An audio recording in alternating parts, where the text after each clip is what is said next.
বলছি দার্জিলিং ঘুরতে যাবে? যাবে তো চলো, সারা জীবন তো দোকানই চালাচ্ছ, আমরা সবাই মিলে যাচ্ছি।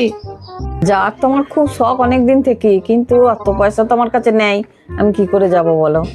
চিন্তা নেই, বেশি টাকা লাগবে না, মাত্র 1500 টাকা, আর বাকিটা না আমি বুঝে নেবো। মাত্র 1500 টাকায় হবে? তাহলে যদি 1500 টাকায় হয় তাহলে নে, আমার কিন্তু আর নেই। হ্যাঁ হ্যাঁ, 1500 টাকাই হয়ে যাবে, আমি তো রয়েছি, আমি তো সঙ্গে যাবো, তুই হয়ে যাবে। নে তাহলে 1500 টাকাই আছে, নে।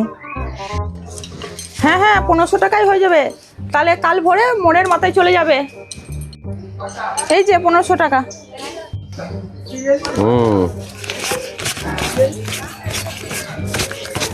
ঠিক আছে, 1500 টাকা। যাক, আজকে কিস্তিটা দিলেন তাই, না হলে কিন্তু আজকে খুব খারাপ হয়ে যেত কিস্তিটা না পেলে। এই ঘুরে ঘুরে যাচ্ছি প্রত্যেক সপ্তাহে আমি। ঠিক আছে, আপনার 1500 টাকা হয়ে গেল, আর পরের সপ্তাহে কিস্তিটা রেডি রাখবেন।